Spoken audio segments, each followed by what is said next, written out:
ॐ शन्नो मित्रः शं वरुणः शन्नो भवत्वर्यमा शन्न इन्द्रो बृहस्पतिः शन्नो विष्णुरुक्रमः। ॐ नमो ब्रह्मणे नमस्ते वायो त्वमेव प्रत्यक्षं ब्रह्मासि त्वामेव प्रत्यक्षं ब्रह्म वदिष्यामि ऋतं वदिष्यामि सत्यं वदिष्यामि तन्मामवतु तद्वक्तारमवतु अवतु माम् अवतु वक्तारम्। ॐ शान्ति शान्ति शान्तिः। पिछले पाठ में आपका कोई प्रश्न या शंका हो तो पहले उसे देख सकते हैं।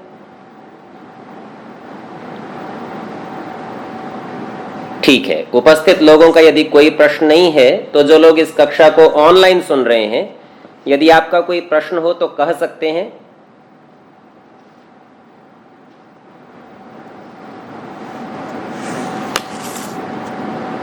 ठीक है, यदि किसी का भी कोई प्रश्न नहीं है तो आगे के पाठ का हम विचार कर लेते हैं। तृतीय समुल्लास चल रहा है, पृष्ठ संख्या 64 पर हम पढ़ रहे हैं और पढ़ने योग्य पुस्तकों में से कुछ पाठ्यक्रम के अंश को हमने देख लिया था। चौथा अनुच्छेद प्रारंभ कर रहे हैं। इस राज विद्या को 2-2 वर्ष में सीख कर, तो हमने देखा था राज संबंधी विद्या धनुर्वेद में थी और उसके 2 विभाग थे, एक निज राज पुरुष संबंधी और दूसरा प्रजा संबंधी। तो दोनों प्रकार की जो ये राज विद्या है इनको 2-2 वर्ष में सीख लेवे, अर्थात 4 वर्ष धनुर्वेद के पढ़ने में जाएंगे। 4 ही वर्ष आयुर्वेद में गए थे। पुनः गांधर्व वेद की जिसको गान विद्या कहते हैं, ये सामवेद का उपवेद है। उसमें स्वर, राग, रागिणी, समय, ताल, ग्राम, तान, वादित्र, नृत्य, गीत आदि को यथावत सीखें। ये जितने भी नाम लिए ये सब संगीत से और नृत्य कला आदि से संबंधित विषय हैं। इसके जो जानकार हैं वो इस विषय में और विस्तार दे सकेंगे, परंतु मुख्य करके सामवेद का गान वादित्र वादन पूर्वक सीखें, अर्थात आपको वाद्य यंत्र भी बजाना आना चाहिए और उसके साथ आपके स्वर मिलने चाहिए। और नारद संहिता आदि जो आर्ष ग्रंथ हैं उनको पढ़ें, परंतु भड़वे, वेश्या और विषयासक्तिकारक वैरागियों के गर्धव शब्दवत व्यर्थ आलाप कभी न करें।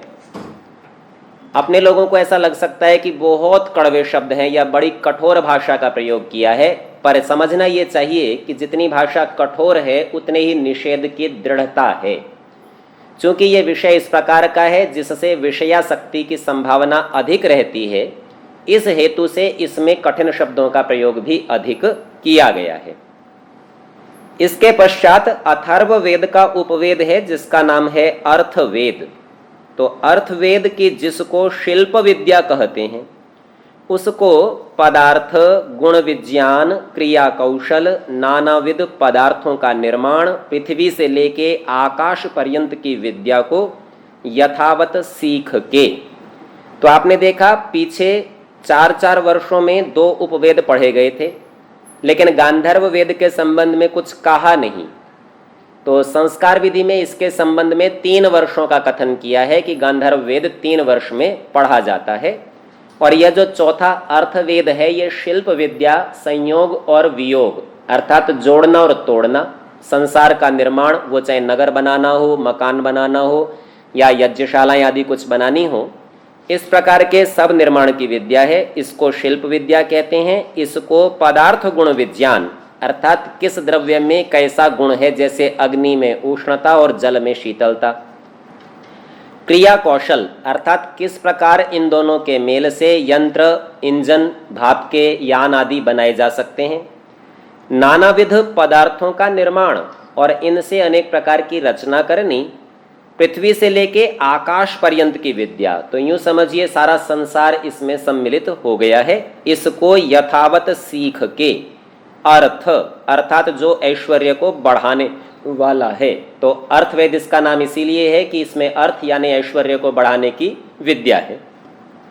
उस विद्या को सीख के, अब समय इसका भी नहीं लिखा, तो वहीं संस्कार विधि में इसका समय लिखा है कि यह अर्थवेद 6 वर्ष में पूरा सीखा जा सकता है। इसको सीख के 2 वर्ष में ज्योतिष शास्त्र और उसका प्रधान ग्रंथ है सूर्य सिद्धांत आदि, जिसमें बीज गणित, अंक, भूगोल, खगोल और भूगर्भ विद्या है, इसको यथावत सीखें। तत्पश्चात सब प्रकार की हस्तक्रिया अर्थात प्रैक्टिकल नॉलेज, यंत्र कला आदि को सीखें, इंस्ट्रूमेंटेशन यह भी आना चाहिए। परंतु जितने ग्रह, नक्षत्र, जन्मपत्र, राशि, मुहूर्त आदि के फल के विधायक ग्रंथ हैं, उनको झूठ समझ के कभी न पढ़ें और पढ़ावें। तो ऐसे ग्रंथों का सर्वथा त्याग कर देना है जिसमें यह चर्चा हो कि इस ग्रह के कारण आपका कार्य रुक गया, विवाह में बाधा या आदि आदि कोई भी इस तरह की जो चर्चाएं हैं जिसे आप फलित ज्योतिष के नाम से जानते हैं, मुहूर्त का विचार करना, राशि, जन्मपत्र आदि बनाना, इन सब का खंडन द्वितीय समुल्लास में भी कर चुके हैं। तो ये 2 वर्ष में ज्योतिष शास्त्र पढ़ा जाता है। ऐसा प्रयत्न पढ़ने और पढ़ाने वाले करें कि जिससे 30 व 34 वर्ष के भीतर, अब ये 30 और यहाँ पर व लिखा है, यहाँ वाह होना चाहिए, वाह मतलब अथवा 30 या 34 वर्ष, मतलब ठीक ठाक अच्छी कुशाग्र बुद्धि का विद्यार्थी है तो 30 वर्ष में सारे संसार की विद्याएं आ जाएंगी। थोड़ा कम जानने वाला होगा, बुद्धि कम स्फुरण करती होगी, तो 34 वर्ष तक वह भी सीख जाएगा। तो 30 व 34 वर्ष के भीतर समग्र विद्या, उत्तम शिक्षा प्राप्त होके मनुष्य लोग कृत कृत्य होकर सदा आनंद में रहें। जितनी विद्या इस रीति से 30 व 34 वर्ष में हो सकती है, उतनी अन्य प्रकार से 100 वर्ष में भी नहीं हो सकती। इसी से संबंधित एक चर्चा करेंगे कि जो अनार्ष, व्याकरण आदि शास्त्रों के ग्रंथ हैं, उनको 50 वर्ष तक पढ़ते रहिए तो भी व्याकरण पूरा नहीं होता, और व्याकरण का लक्ष्य जो वेद तक पहुंचना था वहां तक तो व्यक्ति पहुंचेगा ही नहीं। और सारी विद्याओं की चर्चा करें तो 100 वर्ष में भी ये विद्या पूरी नहीं हो सकेगी। तो कहते हैं ऋषि प्रणीत ग्रंथों को इसलिए पढ़ना चाहिए कि वे बड़े विद्वान, सब शास्त्रविद और धर्मात्मा थे। और अनऋषि, जो ऋषि नहीं है उसे अनऋषि कहा, अर्थात जो अल्प शास्त्र पढ़े हैं और जिनका आत्मा पक्षपात सहित है, अर्थात जो पक्षपात रहित नहीं है, उनके बनाए हुए ग्रंथ भी वैसे ही हैं, अर्थात पक्षपात से युक्त हैं। किसी एक विषय को बहुत अधिक बढ़ा चढ़ाकर कहेंगे जैसा होगा नहीं, और अन्य श्रेष्ठ विषयों का भी त्याग कर देंगे जो नहीं करना चाहिए। अब इस पर कुछ और ग्रंथों के नाम बताते हैं। पूर्व मीमांसा पर, इसी को ही वर्तमान में मीमांसा दर्शन के नाम से जानते हैं। इस पर व्यास मुनि कृत व्याख्या, यह ग्रंथ महर्षि जैमिनी का लिखा हुआ है और महर्षि व्यास ने इस पर भाष्य किया है। वैशेषिक पर गौतम मुनि कृत, तो वैशेषिक दर्शन महर्षि कणाद का बनाया हुआ है और उसके ऊपर भाष्य महर्षि गौतम का है। न्याय सूत्र पर वात्स्यायन मुनि कृत भाष्य, पतंजलि मुनिकृत सूत्र अर्थात योग दर्शन पर व्यास मुनिकृत भाष्य, कपिल मुनिकृत सांख्य सूत्र पर भागुरी मुनिकृत भाष्य, व्यास मुनिकृत वेदांत सूत्र पर वात्स्यायन मुनिकृत भाष्य अथवा बौधायन मुनिकृत भाष्य वृत्ति सहित पढ़ें पढ़ावें। अब यहाँ पूर्ण विराम कर दिया इन्होंने। सब दर्शनों के ऋषियों के नाम, उनके ऊपर किन ऋषियों ने भाष्य किए, किन मुनियों ने भाष्य किए, उनकी भी चर्चा कर दी है। पर वर्तमान में यह भाष्य ऋषियों के किए हुए नहीं मिलते। इनमें से केवल 2 दर्शन ऐसे हैं जिनके ऋषिकृत भाष्य उपलब्ध होते हैं। स्वामी जी के समय तक संभावना रही होगी, तभी स्वामी जी ने यह कथन कर दिया कि इन ऋषियों के भाष्यों को, टीकाओं को पढ़े, व्याख्याओं को पढ़े। इससे अगली पंक्ति आप देखते हैं, इत्यादि शब्द से प्रारंभ की है। इत्यादि से पहले के शब्द गायब हो गए हैं, यह छापे खाने का दोष है। यहां होना चाहिए आश्वलायन आदि, श्रौत, गृह्य, धर्म सूत्र इत्यादि सूत्रों को कल्प अंग में भी गिनना चाहिए। अर्थात यह ग्रंथ जो 6 वेदांग हैं, पहला शिक्षा, दूसरा कल्प, तो कल्प के अंतर्गत यह आते हैं। जैसे ऋक्, यजुः, साम और अथर्व चारों वेद ईश्वर कृत हैं, वैसे ऐतरेय, शतपथ, साम और गोपथ चारों ब्राह्मण शिक्षा, कल्प, व्याकरण, निघंटु, निरुक्त, छंद और ज्योतिष 6 वेदों के अंग, इन्हें वेदांग कहते हैं। और मीमांसा आदि 6 शास्त्र वेदों के उपांग, आयुर्वेद, धनुर्वेद, गांधर्व वेद और अर्थवेद, ये 4 वेदों के उपवेद इत्यादि सब ऋषि मुनि के किए ग्रंथ हैं। तो 4 वेद तो ईश्वरकृत हैं और उसके बाद के ये सभी ग्रंथ ऋषि और मुनियों के बनाए गए हैं। इन ग्रंथों के संबंध में कहते हैं, इनमें भी जो जो वेद विरुद्ध प्रतीत हो उसको छोड़ देना, क्योंकि वेद ईश्वरकृत होने से निर्भ्रांत स्वतः प्रमाण, अर्थात वेद का प्रमाण वेद ही से होता है। इस वाक्य को 2 प्रकार से समझना चाहिए। एक, वेद में यह बात कही गई है इसीलिए इसे अन्य प्रमाण की आवश्यकता नहीं है, वैसे ही आपको मान लेना चाहिए। और दूसरा तरीका ये है कि वेद के अनेक सिद्धांत ऐसे हैं जो अनेक स्थलों पर वर्णित हैं। जैसे जो बात ऋग्वेद में कही उसी को ही कुछ आगे विस्तार करते हुए यजुर्वेद में, और उसी का ही कुछ व्याख्यान अथर्ववेद में भी मिल जाता है। तो यूँ समझिए, भिन्न भिन्न वेदों में भिन्न भिन्न प्रसंगों से जब एक बात कही जाती है तो उसमें पहली बात का विस्तार होने से दूसरे वेद में पहली बात के प्रमाण को प्राप्त हो जाते हैं। अर्थात एक वेद का प्रमाण एक से अनेक स्थल पर जब मिलती जुलती बात मिलती है तो प्रमाणित हो जाती है। तो इससे ये कहा कि वेदों के जो प्रमाण हैं वो स्वयं वेद से ही होते हैं। ब्राह्मणादि सब ग्रंथ परतः प्रमाण, तो ब्राह्मण से लेके और आगे दर्शनों तक सभी ग्रंथ परता प्रमाण, अर्थात इनका प्रमाण वेदाधीन है। ये बात इसलिए कहनी पड़ी क्योंकि जो बाद के ऋषियों के मुनियों के बनाए ग्रंथ हैं वे मनुष्यकृत हैं, और मनुष्य सर्वज्ञ नहीं होता, इसीलिए उसे सब ज्ञान भी सब स्थिर नहीं होते। यद्यपि ऋषियों पर यह आशंका नहीं की जा सकती कि वे कुछ गलत कहेंगे, पुनरपि कालांतर से उनके ग्रंथों में मिलावट का होना संभव है, और हम यह मानकर कि ये ऋषि के ही वाक्य हैं तब हम उसका निर्णय नहीं कर सकेंगे। तो इन मिलावट से, प्रक्षेप से बचने के लिए ये कहा गया कि उनके भी प्रत्येक सिद्धांत को वेद से कसा जाए, और यदि वेद से विरोध न हो तो ही स्वीकार किया जाए, अन्यथा उतने सब अंशों को छोड़ दिया जाए।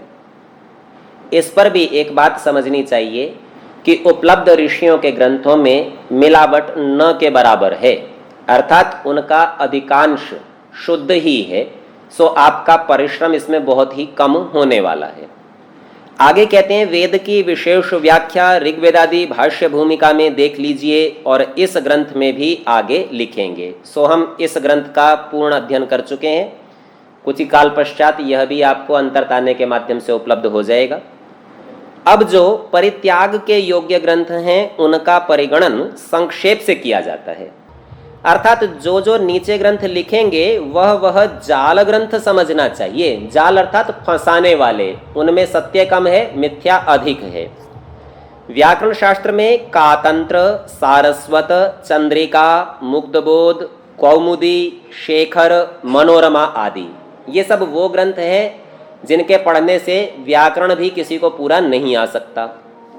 कोश में अमरकोश आदि, छंदो ग्रंथ में वृत्त रत्नाकर आदि, शिक्षा में अथ शिक्षाम प्रवक्ष्यामि पाणिनियम मतम यथा इत्यादि, ज्योतिष में शीघ्रबोध, मुहूर्त चिंतामणि आदि, काव्य में नायिका भेद, कुवलयानंद, रघुवंश, माघ, किरातार्जुनी आदि, मीमांसा में धर्म सिंधु, व्रतार्क आदि, वैशेषिक में तर्क संग्रह आदि, न्याय में जागदीशी आदि, योग में हठ प्रदीपिका आदि, सांख्य में सांख्य तत्व कौमुद्यादि, वेदांत में योग वासिष्ठ पंचदश्यादि, वैद्यक में शारंगधर आदि, स्मृतियों में, यहाँ तक के ग्रंथों के बाद इस विषय में और ध्यान दीजिए, मनुस्मृति हमारे लिए प्रमाण है। हमने उसको साहित्य में देखा भी था प्रामाणिक ग्रंथों के अंतर्गत। यहाँ कह रहे हैं मनुस्मृति के प्रक्षिप्त श्लोक वे त्याज्य हैं, शेष मनुस्मृति ग्राह्य है।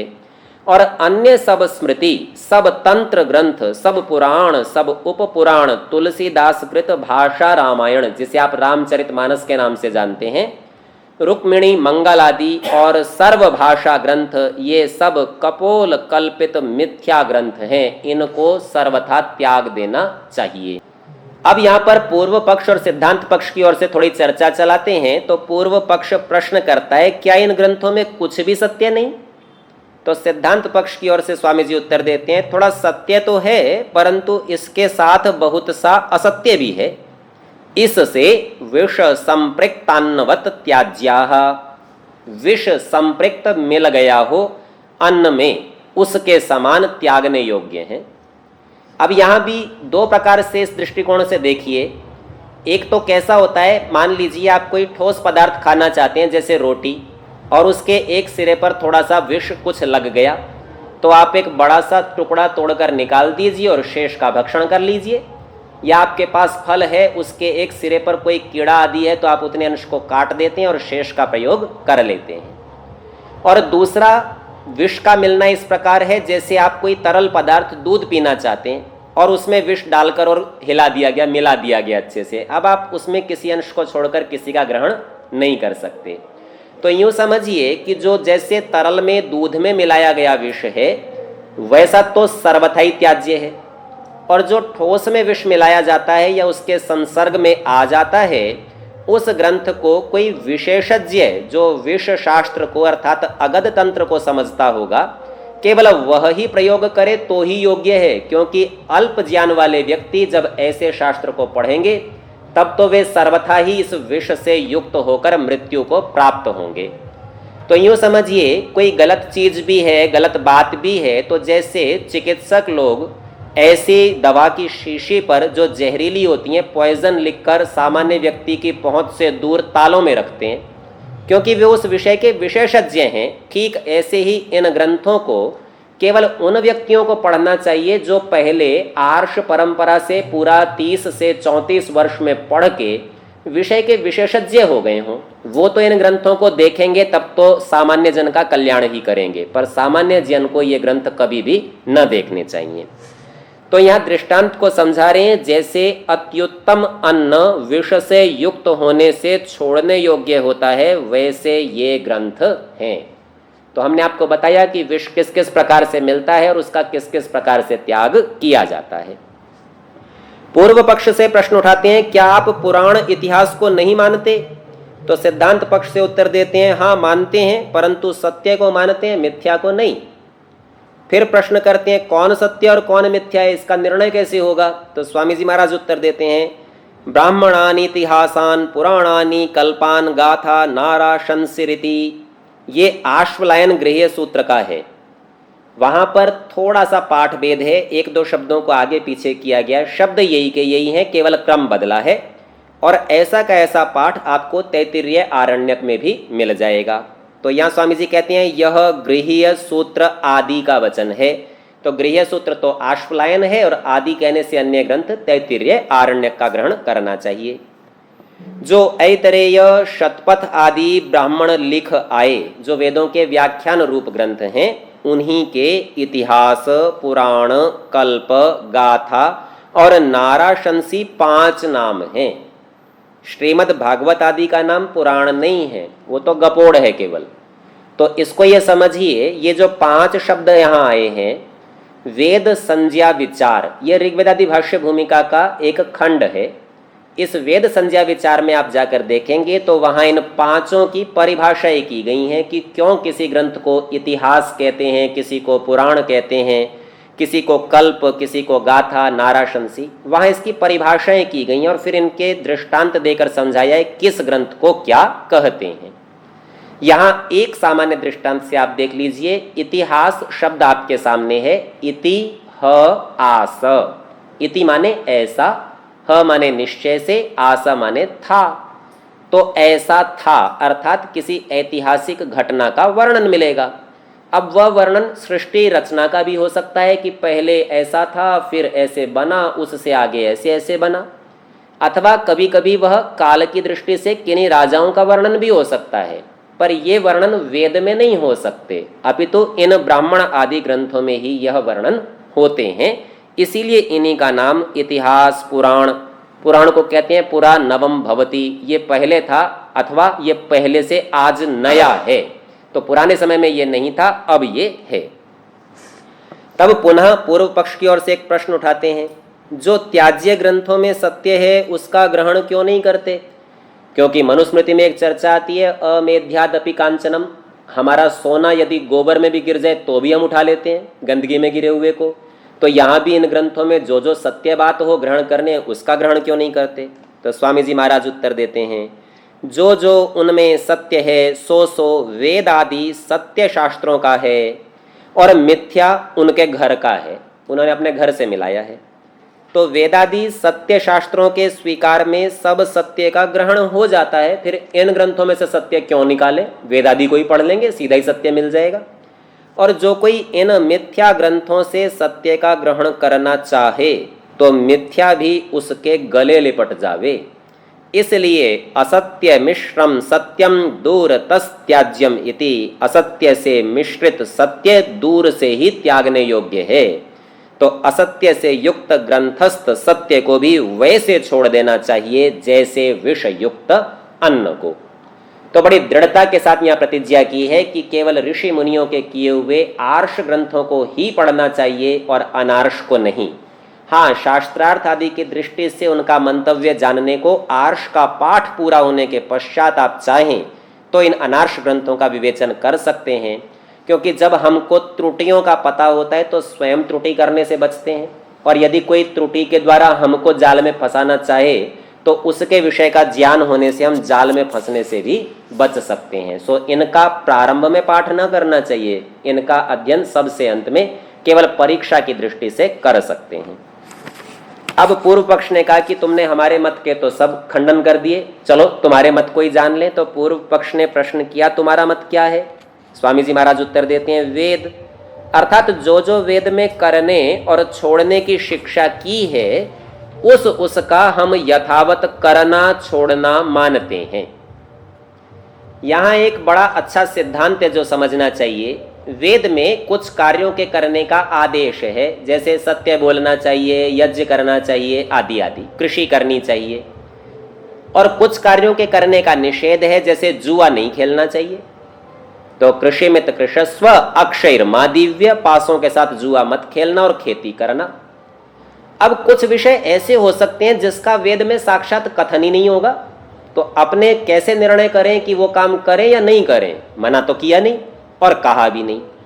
तो इस संबंध में मीमांसा दर्शन में इसका निर्णय निकाला और वो कहते हैं, विरोधे त्वनपेक्ष्यम स्याद असति ह्यनुमानम, अर्थात वेद की किसी भी शिक्षा, वेद के किसी भी आदेश या उपदेश से आपके कार्य का किसी भी अंश में विरोध हो तो आपका कार्य छोड़ देना। पर यदि वेद से आपके कार्य का विरोध नहीं आ रहा, तब आप ये अनुमान कर सकते हैं कि चूंकि विरोध नहीं किया है इसीलिए वेद इसके साथ है। तो इससे आपको यह समझना चाहिए कि युक्ति युक्त व्यवहार का करना, वैदिक प्रमाण के साथ तर्क का उपस्थित होना, यह आपको वर्तमान में कार्य करने को प्रेरित करेगा। अब इसको इस तरह से भी देख सकते हैं, अपने कोई कहे कि वेद में हमको कंप्यूटर नाम नहीं दिखाई देता, हमें कंप्यूटर का प्रयोग करना चाहिए या नहीं करना चाहिए? तो उत्तर होगा, वेद में कंप्यूटर के प्रयोग का निषेध नहीं है। तो यूं समझ लीजिए जितनी भी गलत खराब बातें थी वो सब की सब ईश्वर ने पहले ही बता दी। बोले भाई खराब से बचाना ज़्यादा जरूरी है, अच्छा तो जितना हो जाएगा हो जाएगा। तो ऐसी कोई बात नहीं छोड़ी गई जो गलत हो और वेद में जिसका निषेध न किया गया हो। तो कंप्यूटर के प्रयोग का निषेध नहीं मिलेगा तो आप संगणक का, कंप्यूटर का प्रयोग करें। अब प्रश्न होगा कि कैसे, कितना, कब, कहाँ, क्यों? तो इन सब बातों का उत्तर परिस्थिति जन्य होगा। और आप कहें साहब वहाँ से ऐसी भी जानकारियाँ मिलती हैं जो योग्य नहीं, विशेष करके बच्चों को उसका ना पता होना चाहिए। तो ठीक बात है, तत्संबंधी जानकारियों के ज्ञान का वेद में निषेध है। ये चर्चा हम पीछे ब्रह्मचर्य आश्रम की सारी चर्चा में देख भी आए हैं कि किस प्रकार का ज्ञान होना चाहिए, और जो जो ज्ञान उस क्रम से बाहर हो उसका निषेध भी होना चाहिए। तो इस बात का विचार करके हम ये निर्णय निकाल सकते हैं कि क्या क्या पढ़ें और क्या क्या छोड़ें। आगे कहते हैं, जिसलिए वेद हमको मान्य है इसलिए हमारा मत वेद है, कि हम वेद को मानते हैं तो वह ही हमारा मत हो गया। ऐसा ही मानकर सब मनुष्यों को और विशेष आर्यों को ऐकमत्य होकर रहना चाहिए। अर्थात सभी लोग वेद को प्रमाण माने और अपनी सभी शंकाओं का समाधान वेद के माध्यम से अथवा वेदानुकूल परतः प्रमाण ऋषियों के माध्यम से, उनके ग्रंथों के माध्यम से कर लेवे। अन्य किसी भी विदेशी मत का स्वीकार हमको न करना चाहिए। तब इस पर पूर्व पक्षी एक दूसरी शैली से प्रश्न करता है और कहता है, जैसा सत्य असत्य और दूसरे ग्रंथों का परस्पर विरोध है, ये विरोध सबसे अधिक पुराण ग्रंथों में देखने में आता है। भागवत पुराण बनाएंगे तो कृष्ण जी की प्रशंसा कर देंगे और ब्रह्मा विष्णु महेश अथवा जो भी अन्य देवताएं सब उनके अधीन कर दिए जाएंगे। लेकिन यदि शिव महापुराण आएगा तो शिव जी ही प्रधान हो जाएंगे और बाकी सब उनके अधीन हो जाएंगे। इसी प्रकार ब्रह्म वैवर्त में ब्रह्मा जी प्रधान हो जाएंगे और बाकी सब गौण हो जाएंगे। तो ये परस्पर विरोध की बात हुई। तो बोले जैसे अन्य ग्रंथों में होता है परस्पर विरोध, वैसे अन्य शास्त्रों में भी है। शास्त्र से तात्पर्य दर्शन ग्रंथों से है। अब इसी को ही खोल के समझाते हैं। जैसा सृष्टि विषय, ये इन्होंने एक उदाहरण निकाल लिया। बोले इसमें 6 शास्त्रों का विरोध है। और विरोध कैसे दर्शा रहे हैं? बोले मीमांसा कर्म, अर्थात मीमांसा दर्शन में ये कहा है कि कर्म से सृष्टि बनती है। वैशेषिक काल, तो वैशेषिक दर्शन में कहा है कारणे काल आख्येति। ये सूत्र हम पीछे पढ़ चुके हैं कि कारण में काल की आख्या है, अर्थात संसार का कारण काल है। न्याय परमाणु, न्याय दर्शन में ये कहा कि संसार परमाणु से बनता है। योग दर्शन में पुरुषार्थ, सांख्य में प्रकृति और वेदांत ब्रह्म से सृष्टि की उत्पत्ति मानता है। क्या यह विरोध नहीं है? इससे यह दर्शाना चाहते हैं कि जैसे अन्य ग्रंथ परस्पर विरुद्ध होते हुए त्याज्य हैं, तो आपके शास्त्र भी त्याग देने चाहिए। स्वामी जी महाराज उत्तर देते हैं, प्रथम तो बिना सांख्य और वेदांत के, अर्थात 6 शास्त्रों में से केवल 2 में ही, दूसरे 4 शास्त्रों में सृष्टि की उत्पत्ति प्रसिद्ध नहीं लिखी। अर्थात अन्य 4 दर्शनों में सृष्टि को बनाने का प्राकट्य वैसा खुलकर नहीं किया कि हम सृष्टि क्रम को ही बता रहे हैं, संदर्भ से कोई कोई बात कह दी है, परंतु इन 2 ही ग्रंथों में सृष्टि की उत्पत्ति को प्रसिद्ध किया है, अर्थात प्रकट किया है। और इनमें विरोध नहीं, इन 2 में भी और शेष 4 में, अर्थात सब 6 में भी विरोध नहीं, क्योंकि तुमको विरोधाविरोध का ज्ञान नहीं। तुमको यही पता नहीं विरोध कहते किसे हैं और अविरोध किसे। अब स्वामी जी स्वयं प्रश्न पूछ रहे हैं, मैं तुमसे पूछता हूं कि विरोध किस स्थल में होता है? क्या एक विषय में अथवा भिन्न भिन्न विषयों में? जैसे एक व्यक्ति गणित की बात करे और दूसरा व्यक्ति संस्कृत की बात करे, तो ये दोनों परस्पर विरुद्ध नहीं है, दोनों अलग अलग विषय हैं। हाँ, एक ही विषय में एक व्यक्ति कहे कि 2 दूनी 4 होते हैं और दूसरा कहे 5 होते हैं उसी विषय में, तब तो विरोध समझ में आता है। तो प्रश्नकर्ता उत्तर देता है, एक विषय में अनेकों का परस्पर विरुद्ध कथन हो तो उसको विरोध कहते हैं।